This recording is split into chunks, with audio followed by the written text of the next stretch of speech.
আসসালামু আলাইকুম। সবাইকে ধন্যবাদ জানাচ্ছি আমাদের সাথে থাকার জন্য। আমি Mohammad Jasimuddin, founder project family happiness.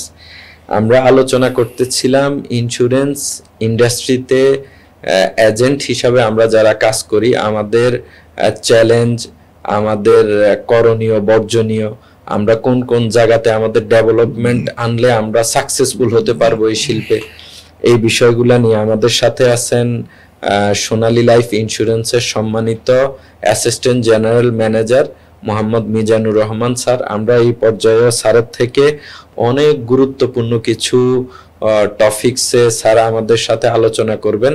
আশা করি আপনারা শেষ পর্যন্ত থাকবেন। স্যার কেমন আছেন? জি আলহামদুলিল্লাহ ভালো আছি স্যার। আমরা আপনার থেকে সরাসরি আলোচনা চলে যাচ্ছি। এই পর্যায়ে আমরা জানতে চাবো স্যার, ইন্স্যুরেন্সে পেশায় আমরা যারা বীমা কর্মী হিসাবে এখানে কাজ করি, এখানে আমাদের স্যার শুরু থেকেই আপনি বলতেছিলেন যে ট্রেনিং এর প্রতি আপনি খুবই সিনসিয়ার ছিলেন, এবং আপনি যখন ফিনান্সিয়াল অ্যাসোসিয়েট ছিলেন তখনই আপনি আপনার নিজে তো ট্রেনিং করেছেনই, পাশাপাশি আপনি যাদেরকে এখানে স্পন্সর করেছেন বিশেষ করে তাদের ক্ষেত্রে আপনি ট্রেনিং এ খুবই যত্নবান ছিলেন। তো এই বিষয়টা আপনি কেন এত গুরুত্ব দিলেন, এটা আমাদের একটু জানলে আমরাও মনে হয় উপকৃত হব। আর পাশাপাশি স্যার, এই ইন্ডাস্ট্রিতে একজন এফএ ফিনান্সিয়াল অ্যাসোসিয়েট সে যখন ব্যবসাটা স্টার্ট করার আগে, স্টার্ট করার সময় এবং ধারাবাহিকভাবে সাকসেস হওয়ার জন্য কোন ধরনের ট্রেনিং গুলা নিলে তার ক্যারিয়ারটা সুন্দর হবে, এই বিষয়টা আপনার থেকে একটু জানতে চাই স্যার। Okay, thank you. অত্যন্ত চমৎকার একটা প্রশ্ন আপনি করেছেন। দেখেন, আমাদের একাডেমিক লাইফের এডুকেশন শেষ করার পরে আমাদের লাইফ শুরু হয় প্রফেশনাল লাইফ। একটা ব্যক্তি তার প্রফেশনে সাকসেসফুল ক্যারিয়ার তৈরি করার জন্য, সেটা যদি বিজনেস হয় বিজনেসের ক্ষেত্রেও সাকসেসফুল বিজনেস তৈরি করার জন্য, বা সে যে কাজটা করে ওই কাজটাতে সাকসেসফুল পজিশন তৈরি করার জন্য তাকে ওই ক্যারিয়ার রিলেটেড এডুকেশনটা নেওয়া উচিত। আমার অবজারভেশন হচ্ছে, একজন ব্যক্তি তার সোনালী লাইফের সাথে বা ইন্স্যুরেন্স ক্যারিয়ারের সাথে যদি সে ইনভলভমেন্ট হতে চায়, তার উচিত মিনিমাম 72 ঘন্টা ট্রেনিং করা শুরু করার পূর্বে। স্যার, আমরা যতটুকু জানি যে বিআইএ বাংলাদেশ ইন্স্যুরেন্স একাডেমি তারাও এই নির্দেশনাটাই দিচ্ছে। ইয়েস, আমি বিআই এর ওই সূত্র ধরেই বলছি যে আপনার বাংলাদেশ ইন্স্যুরেন্স একাডেমি অত্যন্ত চমৎকার পরিবেশ, অত্যন্ত সুন্দরভাবে গাইডলাইন দিচ্ছে, ট্রেন্ড আপ করতেছে। তো আমার দৃষ্টিতে হচ্ছে, একজন ব্যক্তি এই ক্যারিয়ার চুজ করার পরে তার উচিত 72 ঘন্টা, দ্যাট মিনস হলো আপনার 2 থেকে 3 দিনের একটা প্রশিক্ষণ নেওয়ার পরে তারপরে তার কাজটা শুরু করার পরে যে জিনিসটা করা উচিত, যেমনটা আমি করেছিলাম, ডে লং ওয়ার্কশপ ট্রেনিং। 2 দিন ব্যাপী একটা কর্মশালা হয়। সে কিভাবে প্রেজেন্টেশন দিবে, কিভাবে সেল করবে, কোম্পানির system, service, commitment, claim settlement, এগুলি এক্সপ্লেইন করবে তার ক্লায়েন্টের সাথে, প্রসপেক্টের সাথে। সে কিভাবে এক্সপ্লেইন করবে, কোম্পানির প্রোডাক্ট ডিটেলস সম্পর্কে জানা, তারপর সেলিং প্রসেস, বিক্রি করার কিন্তু কয়েকটা ধাপ আছে, ধাপগুলি ফলো করতে হয়। এটার জন্য তার প্রফেশনাল সেলিং স্কিল ডেভেলপমেন্টের জন্য বেশ কিছু ট্রেনিং সেশন আছে। মিনিমাম 7 ওয়ার্কিং ডেজ তার ট্রেনিং করা উচিত। আফটার দ্যাট তার যে মেন্টর, যার রেফারেন্সে সে আসছে, ওনার সাথে বসে তার একটা প্রসপেক্ট লিস্ট তৈরি করা, দেন একটা প্রসপেক্টের সাথে কিভাবে প্রেজেন্টেশন দেওয়া উচিত, এই টেকনিকগুলি জানা, এই প্রসেসগুলি জানা। দেন যদি সে এই প্রসপেক্ট ইনভাইটেশন প্লাস হচ্ছে প্রেজেন্টেশনে যায়, তখন সে সাকসেসফুল সেল কমপ্লিট করতে পারবে।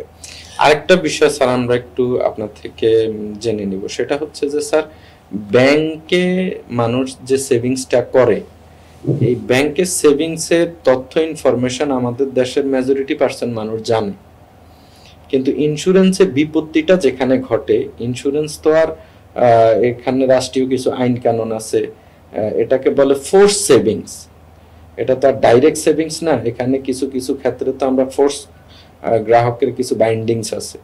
এই বিষয়গুলো জানা, কিভাবে একটা লোক সারেন্ডার হয়, কিভাবে ক্লেম হয়, এগুলোও তো ট্রেনিং এর অন্তর্ভুক্ত। হ্যাঁ, অবশ্যই অবশ্যই। এটার জন্য, এই ট্রেনিং গুলির জন্য আমি মনে করি BIS এ যাওয়া উচিত, বাংলাদেশ ইন্স্যুরেন্স একাডেমি, ওইখানে যাওয়া উচিত এই ট্রেনিং এর জন্য। প্লাস হচ্ছে সংগঠন বেস, যে যে সংগঠনে কাজ করে ওই সংগঠনের প্রধানেরও এই ট্রেনিং গুলি দেওয়া উচিত, যে তার টিম মেম্বার যেন এই বিষয়গুলিতে সে যেন এক্সপার্ট হয়।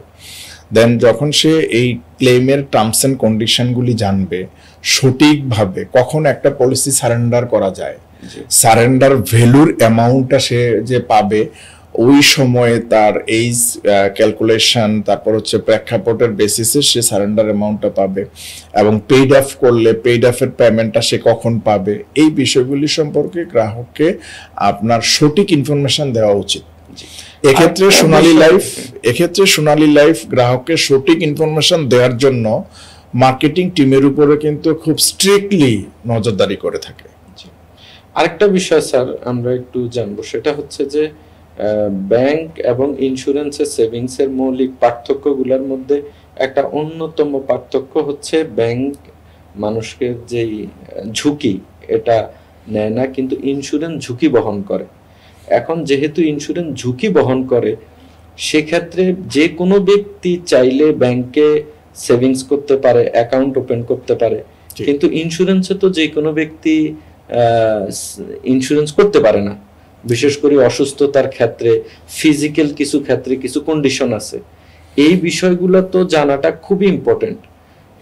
এটা জানলে আমার মনে হচ্ছে যে স্যার, যদি আমাদের লোকজন প্রপার ট্রেন আপ হয়, তাহলে প্রান্তিক পর্যায়ে বা যে কোনো পর্যায়ে যারা ইন্স্যুরেন্স করবে, যারা এই সেবাটা নেবে, এরা আমার মনে হচ্ছে যে স্যার প্রতারিত হওয়ার আর কোনো সুযোগ থাকে না। আপনি কি মনে করেন? রাইট।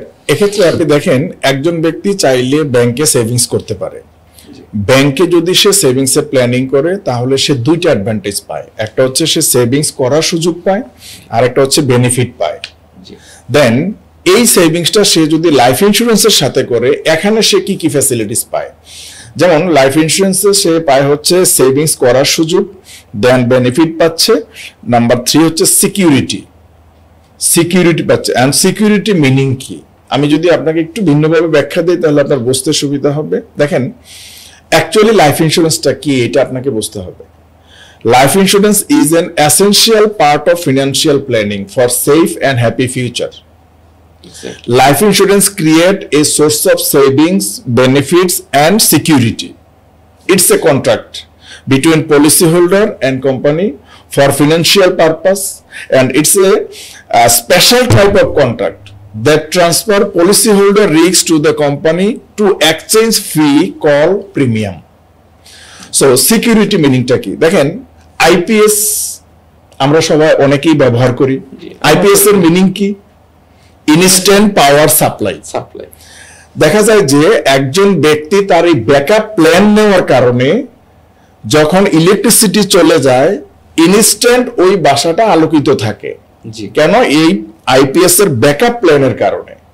বাট অনেক বাসা আছে আইপিএস এর আপনার ব্যাকআপ প্ল্যান না থাকার কারণে ইলেকট্রিসিটি চলে গেলে তার দেখা যায় বাসাটা অন্ধকার হয়ে যায়। এখন কোশ্চেনটা হলো, ঠিক একইভাবে একটা পরিবারের উপার্জনক্ষম ব্যক্তিটা হচ্ছে যিনি পরিবারের উপার্জন করে পরিবারটাকে পরিচালনা করে। অনেক ক্ষেত্রে দেখা যায় বাংলাদেশের যে উপার্জনক্ষম ব্যক্তিটা যদি অ্যাবসেন্ট হয়ে যায়, তখন ওই পরিবারটা আর আলোকিত থাকে না, একটা অন্ধকারাচ্ছন্ন পরিবেশ তৈরি হয়। ঠিক এই জায়গাতে যদি ওই ভদ্রলোক financial power supply like FPS financial power supply এই ব্যাকআপ প্ল্যান যদি করা থাকতো, লাইক লাইফ ইন্স্যুরেন্স করা থাকতো, যেমন সোনালী লাইফের সাথে তার যদি সেভিংস এর একটা প্ল্যানিং থাকতো, ইন অ্যাবসেন্স অফ হিম তার ফ্যামিলি কিন্তু তাৎক্ষণিকভাবে ফিনান্সিয়াল একটা ব্যাকআপ পাইতো, যে ব্যাকআপটার কারণে ওই আইপিএস এর মতো করেই ওই পরিবারটা তাৎক্ষণিকভাবে আলোকিত থাকতো। এখন কোশ্চেন হচ্ছে, এই সেভিংসটা সে ব্যাংকের সাথে করলে তার কি বেনিফিট, এবং এই সেভিংসটা তার লাইফ ইন্স্যুরেন্স কোম্পানির সাথে করলে কি বেনিফিট, লাইক সোনালী লাইফের সাথে করলে তার কি বেনিফিট, এই পার্থক্যটা তার বুঝতে হবে, এই অ্যাওয়ারনেসটা তার জানতে হবে। আর এই ক্ষেত্রেই তো স্যার প্রশিক্ষণের ভূমিকাটার কোনো বিকল্প নেই। কোনো বিকল্প নাই। আমি আলোচনার ভিতরেই বলেছি যে একজন এজেন্ট এই কাজটা শুরু করার পূর্বেই তার মিনিমাম 3 দিনের একটা ট্রেনিং সেশনে অ্যাটেন্ড করা উচিত। দেন সে যখন কাজটা শুরু করবে তারপরে মিনিমাম 7টা প্রশিক্ষণ তার নেওয়া উচিত। 7টা প্রশিক্ষণ নেওয়ার পরে তার কাজটা শুরু করা উচিত। কিন্তু ম্যাক্সিমাম ক্ষেত্রে দেখা যায় যে অনেক কোম্পানির প্রশিক্ষণের যে ব্যবস্থাপনা এইটা যথাযথভাবে নাই, এবং এই মনিটরিংটা একজন চিফ ট্রেনার থাকা, তার সাথে আরো 3 থেকে 4 জন ট্রেনার থাকা, বাংলাদেশের প্রান্তিক লেভেল পর্যন্ত এই ট্রেনিংটাকে পৌঁছানো, এবং যখনই আপনার একটা ব্যক্তি এখানে কাজ শুরু করার পরে সে যখন প্রশিক্ষিত হবে, ট্রেনড আপ হবে, তার কোয়ালিটি ডেভেলপমেন্ট হবে এবং সে খুব কনফিডেন্টলি কাজটা করবে। দেখেন অ্যাকচুয়ালি ট্রেনিং মানে কি, কেন ট্রেনিং করতে হবে? আমার অবজারভেশনটা হচ্ছে training means to go forward, a better way to success. Well-trained employee shows both quality and quantity performance. Yes. So there is no alternative of training. এই জায়গাটা যথেষ্ট পরিমাণে গ্যাপ আছে আমাদের অনেক কোম্পানির। সেক্ষেত্রে সোনালী লাইফ একটু এগিয়ে আছে, তার ট্রেনিং ডিপার্টমেন্ট আছে, তার ট্রেনিং এর প্রশিক্ষিত এখানে জনবল দ্বারা মানে ট্রেনিং দেওয়া হচ্ছে, প্লাস হচ্ছে যারা সংগঠনের মেম্বার, ম্যাক্সিমাম ক্ষেত্রে ওই মেম্বাররাই নিজেরাও প্রশিক্ষিত হওয়ার কারণে তারা তাদের মতো করে টিমটাকে প্রশিক্ষণ দিয়ে একটা সুন্দর কোয়ালিটি এবং সুশৃঙ্খল একটা সংগঠন তৈরি করতে পারছে। আমি মনে করি যে একটা ক্যারিয়ারে একজন ব্যক্তি সাকসেসফুল হওয়ার জন্য তার 5টা কি পয়েন্ট ফলো করা উচিত। নাম্বার 1 হচ্ছে আপনি যে ক্যারিয়ারে কাজ করবেন, ওই যে প্রফেশনে কাজ করবেন, এই প্রফেশনটাকে বা এই কাজটাকে আপনার ভালোবাসতে হবে। দ্যাট মিনস নাম্বার 1 হচ্ছে লাভ ইউর প্রফেশন, প্রফেশনটাকে ভালোবাসতে হবে। এখন যদি আপনি প্রফেশনটাকে ভালো না বাসেন আপনার রেজাল্ট হবে এক ধরনের, আর যদি কাজটাকে ভালোবেসে করেন তাহলে রেজাল্ট হবে এক ধরনের। আমি ইন্টারন্যাশনাল একজন ট্রেনার বেইলি কক্স, এই ভদ্রলোকের একটা ট্রেনিং এর একটা ইনফরমেশন হচ্ছে আমার খুব ভালো লেগেছে। ওনার মেসেজটা ছিল, if you do not love what you do, you have 2 choice, change what you do or change what you love. তুমি যে কাজটা করো এই কাজটাকে যদি ভালো না বাসো, তোমার সামনে অপশন 2টা, একটা হচ্ছে তুমি কাজটা ছেড়ে দাও, আর একটা হচ্ছে তুমি যেই কাজটাকে ভালোবাসো ওই কাজটাকে তুমি করো। তার মানে এই প্রফেশন, যেমন আমি আজকের এই পজিশনে আসার পিছনে আমি কাজটাকে যথেষ্ট সম্মান করি এবং যথেষ্ট ভালোবাসি। এই ভালোবাসার কারণে আজকের আমি পজিশনটাতে আসছি। স্যার আমার মনে হয় আজকের আমাদের এই আলোচনার একদম কি পয়েন্ট আপনি যেটা আমাদেরকে বললেন, আমরা যখন মাঠে ঘাটে ইন্স্যুরেন্স ওয়ার্কারদেরকে দেখি বা তাদের বডি ল্যাঙ্গুয়েজ, মুভমেন্ট, এটাতে মনে হচ্ছে যে মনে হয় সে কাজটা ঠেকায় পড়ে করতেছে। প্রফেশনাল না, প্রফেশনাল হইতে হবে, প্রফেশনাল হইতে হবে, কাজের প্রতি ভালোবাসার সাথে প্রফেশনাল অবশ্যই, মানে ভালোবাসা থাকতে হবে। প্যাশন ছাড়া, ভালোবাসা ছাড়া, আন্তরিকতা ছাড়া পৃথিবীর কোনো ক্যারিয়ারে আপনি সাকসেস হইতে পারবেন না। সেকেন্ড পয়েন্টটা হচ্ছে আপনার learning, keep learning. Continuous learning is the minimum requirements for your success in your field. আপনি যে ফিল্ডে সফল হইতে চান ওই ফিল্ডে আপনাকে কন্টিনিউয়াসলি পড়তে হবে। এখন কোশ্চেন হচ্ছে আমি পড়বো না, বা আপনি পড়লেন না, বা একজন ফাইন্যান্সিয়াল অ্যাসোসিয়েট সে না শিখে কাজটা শুরু করলো, তখন কি হবে? If you are not willing to learn, no one can help you. But if you are determined to learn, no one can stop you. কেউ আটকাইতে পারবে না। আপনি যদি এডুকেটেড হন এই বিষয়ে, এই সাবজেক্টের নলেজ থাকে, তখন আপনি কনফিডেন্টলি ক্লায়েন্ট হ্যান্ডেলিং করতে পারবেন। এই আত্মবিশ্বাসের সাথে ক্লায়েন্টের সাথে যখন আপনি কথা বলবেন, তখন ওই ক্লায়েন্ট আপনার এই কনফিডেন্সটাকে রিসিভ করে সে ডিসিশন নেবে, হ্যাঁ ইয়েস আমি এই পলিসিটা পারচেজ করব। তো এখন আপনার বলার মধ্যে, উপস্থাপনের মধ্যে যদি কনফিডেন্স না থাকে এবং ট্রু স্টোরি না থাকে এবং রাইট ইনফরমেশন না থাকে, তাহলে আপনার প্রসপেক্ট পজিটিভ ডিসিশন নেবে না। So keep learning always. যেমন আমার এভরিডে 2 আওয়ার্স আমি পড়াশোনা করি। আমার ইউটিউব ট্রেনিং বলেন, বিভিন্ন ট্রেনারদের ট্রেনিং বলেন, এই কোম্পানির সোনালী লাইফের ট্রেনারের ট্রেনিং বলেন, প্লাস বই পড়া, এটা আমার একটা প্যাশন, যে আমার বই পড়া এবং শিখার বিষয়ে আমি যথেষ্ট পরিমাণে সময় ইনভেস্ট করে থাকি। অ্যাটলিস্ট 2 or 3 আওয়ার্স আমার ডে এবং নাইট মিলে আমি পড়াশোনা করি। কারণ আমার এত বড় সংগঠন পরিচালনা করার ক্ষেত্রে যদি আমি না শিখি নিউ ইনফরমেশন না জানি এবং নতুনভাবে উপস্থাপন করতে না পারি, তাহলে আমার সংগঠন তো বড় হবে না। এবং আমার এখানে আরো অনেক বড় স্বপ্ন আছে, অনেক বড়, এর চাইতে আরো বড় সংগঠন আমি এখানে তৈরি করবো ইনশাআল্লাহ। এই প্ল্যান নিয়ে আমি কাজ করতেছি, কারণ আমি কোম্পানির সিস্টেমের উপরে অনেক হ্যাপি। পাশাপাশি আমরা কনফিডেন্ট, আত্মবিশ্বাসী অফকোর্স, যে আমরা এখন যেমন ভালো সার্ভিস পাচ্ছি, আমরা সামনের সময় আরো ভালো সার্ভিস আমরা পাবো। অফকোর্স, যেমন আমার পয়েন্টের মধ্যে থার্ড যে পয়েন্টটা রয়ে গেছে সেটা হলো আপনার ডিসিপ্লিন। ডিসিপ্লিন ছাড়া আপনি স্টুডেন্ট লাইফ বলেন, প্রফেশনাল লাইফ বলেন, আপনার ক্যারিয়ার বলেন, অথবা আপনি মনে করেন যে ফুটবল খেলা বলেন, একটা বিশ্ব সেরা খেলোয়াড় হবেন, উইদাউট ডিসিপ্লিন আপনি কোনোভাবেই হইতে পারবেন না। এখানে স্যার আপনার কথা দুইটা জিনিসই আমরা উপস্থিতি পাই। যেমন প্রত্যেকটা এখন যারা বাংলাদেশে বড় বড় সাকসেসফুল বিজনেসম্যান, ওনাদের অনেক কনসালটেন্সি ফার্ম থেকে ওনারা কনসালটেশন হায়ার করে এক্সপার্ট নিয়ে ব্যবসা করতেছে, সাকসেসফুল ব্যবসা হচ্ছে। একজন ক্রিকেটারের কোচ আছে, একজন ফুটবলারের কোচ আছে, তো প্রত্যেকটা লেভেলেই তো গাইডার আছে। এখন আমাদের এই ব্যবসার জন্য সেই রকম আমার মেন্টরই হচ্ছে আমার গাইডার। জি স্যার, এই মেন্টর মানে ফোর্থ পয়েন্টটাই হচ্ছে আমার ফলো ইউর মেন্টর। তাহলে ডিসিপ্লিন এবং মেন্টর এই দুইটা। Yes, follow your mentor. একজন মেন্টর হচ্ছে আপনার এখানে একজন কোচ, একজন গার্ডিয়ান, একজন টিচার। একটা স্টুডেন্ট যদি ফার্স্ট ক্লাস পেতে চায়, ভালো রেজাল্ট করতে চায়, তার একজন কোচ টিচার থাকে। একজন খেলোয়াড় যদি বিশ্ব সেরা খেলোয়াড় হতে চায়, তার একজন কোচ মেন্টর থাকে। ঠিক একইভাবে আজকের এই পজিশনে যে আমি আসছি, আমার mentor Syed Mohammad Azim sir, still now সে আমাকে মনিটরিং করে, এবং still now any kinds of topics, any kinds of subject, any kinds of issue উনি আমাকে যেভাবে গাইডলাইন দেয়, আই জাস্ট ফলো হিম। এই যে মেন্টরকে ফলো করা, ঠিক সেম ডুপ্লিকেশন আমি আমার সংগঠনে করতে পেরেছি। কারণ একজন মেন্টর ছাড়া আপনি সঠিক গাইডলাইনের ভিতরে আপনি থাকবেন না। ফোর্থ যে পয়েন্টটা সেটা হচ্ছে ডেইলি ওয়ার্ক শিডিউল। প্রতিদিনের কাজের আমার একটা কর্ম পরিকল্পনা থাকবে। ফর এক্সাম্পল, আমি যদি 1 ঘন্টা কাজ করি, 1 ঘন্টার প্ল্যানিং থাকতে হবে। আমি যদি আপনার ফুল টাইম কাজ করি, ফুল টাইম সারাদিনের কাজের একটা ওয়ার্কিং প্ল্যান থাকতে হবে।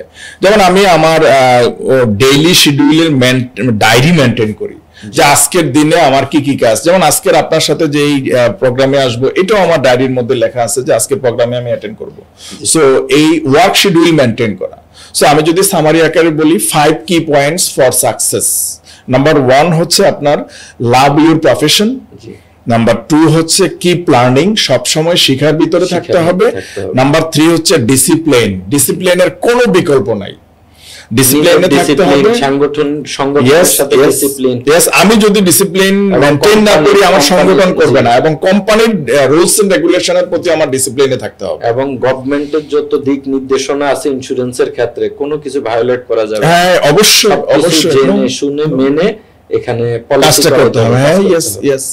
দেন হচ্ছে আপনার মেন্টরকে ফলো করা, আর প্রতিদিনের কাজের কর্ম পরিকল্পনা তৈরি করা, ইভেন মেন্টরকে রিপোর্ট করা যে আজকের দিনে একজন ফাইনান্সিয়াল অ্যাসোসিয়েট কি কি কাজ করলো, এটা রিপোর্ট করতে হবে ইউনিট ম্যানেজারকে।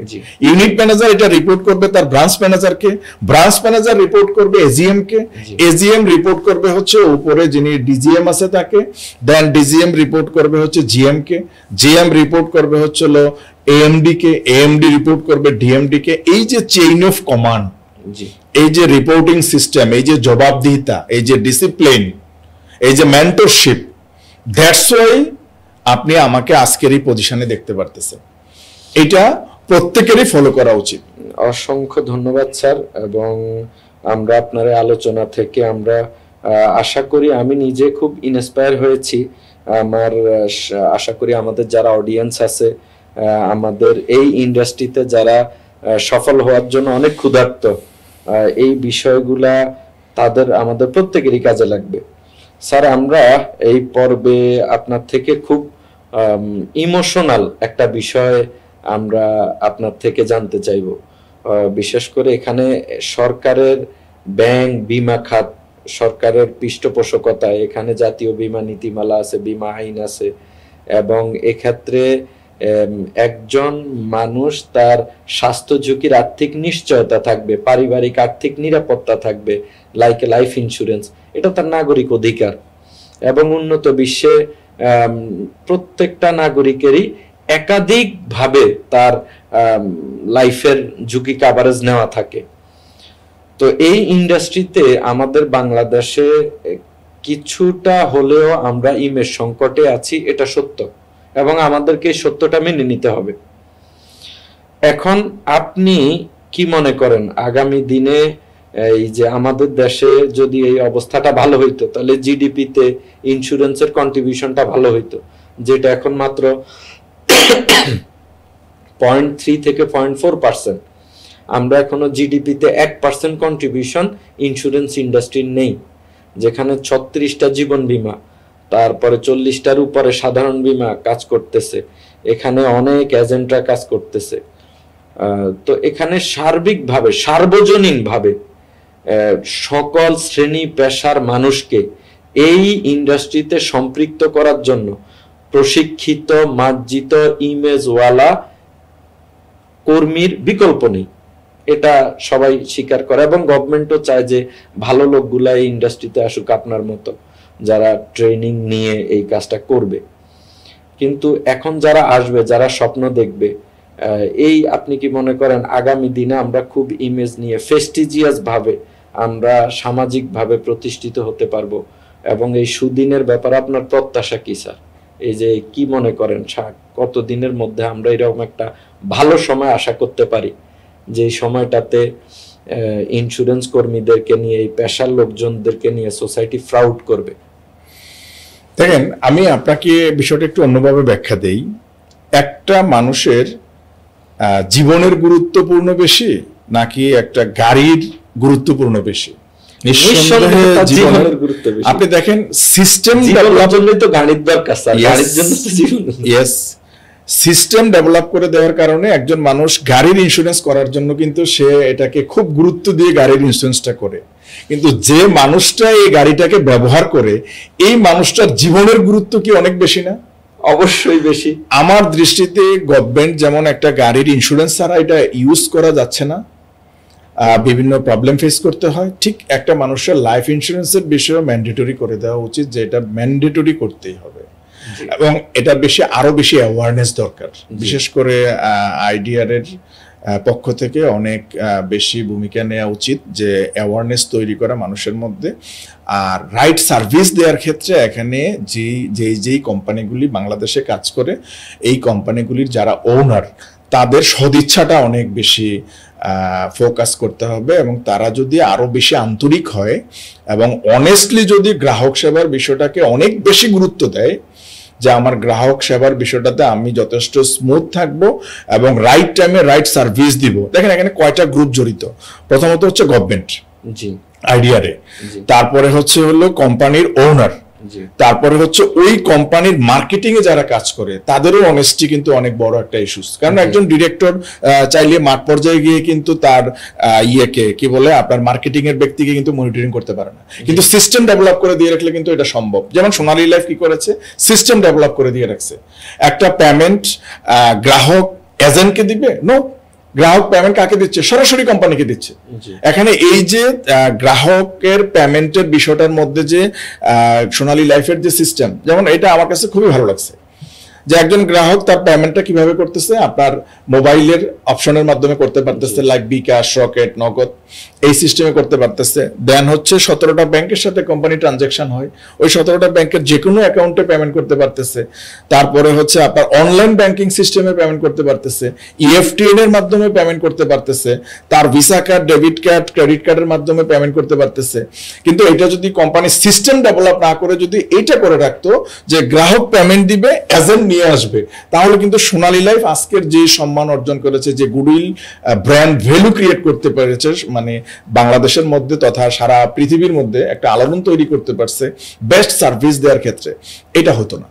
তা আমি মনে করি, এবং এটা আমার চাওয়া এবং এটা আমার একটা আবেদন, যে প্রত্যেকটা লাইফ ইন্স্যুরেন্স কোম্পানিকে তার সিস্টেম ডেভেলপমেন্টটা এমনভাবে করা উচিত যাতে করে সিস্টেমের কারণে একটা এজেন্ট রাইট ভাবে সে যেন কাজটা করে এবং কোম্পানিও যেন সিস্টেমের কারণে রাইট ভাবে সার্ভিসটা দেয়, এবং এই বিষয়গুলিকে যেন সেন্ট্রালি বিষয়গুলিকে আপনার আইডিয়ারে যেন সঠিকভাবে মনিটরিংটা করে। আর সেভিংসের ক্ষেত্রে নিঃসন্দেহে আপনি দেখেন একটা পরিবারের উপার্জনক্ষম ব্যক্তি যে ভদ্রলোক, সে অ্যাবসেন্ট হলে পরিবারটা অন্ধকার হয়ে যায়। সে ফর এক্সাম্পল সে যদি তার এই সেভিংটা ব্যাংকের সাথে করে, ওই ব্যাংকের ফ্যাসিলিটিস নিয়ম অনুপাতে এক ধরনের ফ্যাসিলিটিস তার নমিনি এনজয় করবে, ঠিক লাইফ ইন্স্যুরেন্সের সাথে করলে কিন্তু আরেকভাবে এই ফ্যাসিলিটিসটা এনজয় করে। তো আমি বলবো সেক্ষেত্রে সবচেয়ে বেশি অপরচুনিটিস হচ্ছে লাইফ ইন্স্যুরেন্সের সাথে সেভিংসটা করা। আর ওই পরিবারের যে পরিবারের উপার্জনক্ষম ব্যক্তিটা এই সঞ্চয়ের বিষয়ে যথেষ্ট অ্যাওয়ারনেস থাকবে, সচেতন থাকবে এবং এটা করবে, আমি মনে করি সে তার পরিবারটাকে আলোকিত করার একটা ব্যবস্থা করলো। জি, ধন্যবাদ স্যার। আপনার একদম অভিজ্ঞতা, আপনার জ্ঞান গর্ব আলোচনা থেকে আমরা অনেক সমৃদ্ধ হতে পেরেছি ইনশাল্লাহ। আশা করি আমরা একদম অনুষ্ঠানের শেষ পর্যায়ে চলে এসেছি। আমরা এই পর্যায়ে স্যার আপনার থেকে একদম কোর বিউটি যেটাকে বলে, আজকে আমাদের এই লম্বা আলোচনার সারাংশ যদি আমরা করি, এক কথায় যদি স্যার একটু বলেন যে ইন্স্যুরেন্সের একটা ক্যারিয়ার, ইন্স্যুরেন্সকে পেশা হিসাবে নেওয়া বা এটা কর্মযোগ্য একটা সংগঠন তৈরি করা, সব কিছু মধ্যে আমার উদ্দেশ্য কিন্তু একটাই, যে আমি কর্মজীবনে আমি একটু সাকসেস হতে চাই, সফল হতে চাই। তো শেষ আপনার থেকে একটু শুনবো স্যার, যে সফল হওয়ার জন্য, যেটাকে আমরা বলি A to Z, সফল হওয়ার জন্য একজন ব্যক্তিকে শুরু থেকে শেষ পর্যন্ত আপনি মনে করেন সংক্ষেপে যদি একটু বলেন যে তার শুরুতে কি করা উচিত, মাঝখানে কি করা উচিত, শেষে কি করা উচিত, মানে পুরা ক্যারিয়ারের মধ্যেই তার এই কাজগুলা করা উচিত, একটা প্রপার গাইডলাইন আপনার থেকে আমরা চাচ্ছি স্যার। আমি যদি এক কথায় বলি যে একজন ব্যক্তি সে যদি তার ইন্স্যুরেন্স ক্যারিয়ারের প্রফেশন ক্রিয়েট করতে চায় বা এস্টাবলিশড হতে চায়, তাহলে তার যে জিনিসগুলি লাগবে, প্রথমত হচ্ছে তার প্রশিক্ষণ, প্রশিক্ষণ, প্রশিক্ষণ এবং প্রশিক্ষণ। প্রশিক্ষণের কোনো বিকল্প নাই। সেকেন্ড হচ্ছে তার একজন মেন্টর চয়েস করতে হবে, যিনি তাকে গাইডলাইন দিবে, যিনি তাকে ফলো আপ করবে, যিনি তাকে এই বিজনেসটা করার জন্য সার্বিকভাবে সহযোগিতা করবে। সো এইটা সে প্রশিক্ষণের মাধ্যমে যখন সিরিয়াসলি কাজটা করার জন্য সিদ্ধান্ত নিয়ে কাজটা করবে, তখন অটোমেটিক্যালি সে তার একজন মেন্টরকে এখানে খুঁজে পাবে এবং ওই মেন্টরের গাইডলাইনটা ফলো করতে হবে। আর মিনিমাম পার ডে তার 2 ঘন্টা পড়াশোনা করতে হবে, কারণ সে যত বেশি শিখবে তত বেশি তার স্কিল ডেভেলপমেন্ট হবে। দেখেন, আমি একটা জিনিস শিখলাম, জানলাম, তার মানে এই বিষয়টা সম্পর্কে আমার নলেজ ডেভেলপ হলো, বাট এই নলেজটাকে কি করতে হবে, স্কিলে কনভার্ট করতে হবে। যেমন আপনি ড্রাইভিং জানেন, এটা হচ্ছে আপনার নলেজ, বাট আপনি ব্যস্ততম রোডে গাড়ি ড্রাইভ করতে পারতেছেন, এটা হচ্ছে আপনার স্কিল। প্রশিক্ষণ নেওয়ার মাধ্যমে কিভাবে একটা প্রসপেক্টের ফ্যাসিলিটিস গুলি সে ডিটেইলস বর্ণনা করতে হবে, যেমন শিক্ষা বীমার কি কি অ্যাডভান্টেজ, এটা সে জানলো। এইটা যদি কোনো গ্রাহকের কাছে, সে কোনো প্রসপেক্টের কাছে সে যদি এটার প্রেজেন্টেশনটা সঠিকভাবে, সুন্দরভাবে, সাবলীলভাবে করতে পারে, তখন ওই প্রসপেক্ট ডিসিশন নেবে যে হ্যাঁ, ইয়েস, আমি এই প্রোডাক্টের অর্ডারটা করব। সো এখানে আমি বলবো ভাই, প্রশিক্ষণ, প্রশিক্ষণ এন্ড প্রশিক্ষণ, কোনো বিকল্প নাই প্রশিক্ষণের। এবং স্যার, আমাদের প্রজেক্ট ফ্যামিলি হ্যাপিনেসের প্রশিক্ষক হিসাবে আমরা সামনে যে উদ্যোগগুলা গ্রহণ করব, এখন বাংলাদেশের এই ইন্ডাস্ট্রিটা এত বড়, এটাতে কি পরিমাণ যে সম্ভাবনা আছে এটা যদি আমরা চিন্তা করি, এটা এক্স্যাক্টলি মিরাকেল স্যার। 18-20 কোটি জনগণ আমাদের দেশে, এই পরিমাণ জনসংখ্যার দেশের মধ্যে এখনো যে পরিমাণ সম্ভাবনা, এটার 1% আমরা টাচ করতে পারি নাই। তো এই ক্ষেত্রে আমরা অবশ্যই এই প্রশিক্ষণের সুবাতাসটা ছড়াই দেওয়ার জন্য আমাদের এই ছোট উদ্যোগ প্রজেক্ট ফ্যামিলি হ্যাপিনেস থেকে আমরা আরো কিছু ক্যাম্পেইন এবং একদম সামাজিকভাবে একটা অ্যাওয়ারনেস তৈরি করা, যে এই স্বাস্থ্য ঝুঁকির জন্য মানুষের এটার ম্যারিজ ডিম্যারিজ গুলা তুলে ধরা এবং পারিবারিক আর্থিক নিরাপত্তার জন্য। আর এই দুইটা জিনিস কাভার দিতে গেলে এই ইন্ডাস্ট্রিতে প্রচুর প্রশিক্ষিত লোক লাগবে। আমরা ওই বিষয়টা নিয়ে আমাদের সামর্থ্য অনুযায়ী আমরা ইনশাল্লাহ করার চেষ্টা করব এবং আমরা আশা করি সব সময় আপনাকে সাথে পাবো স্যার। থ্যাংক ইউ, আমি সময় দিব। আচ্ছা, ধন্যবাদ। আসসালামু আলাইকুম। Thank you. আসসালামু আলাইকুম।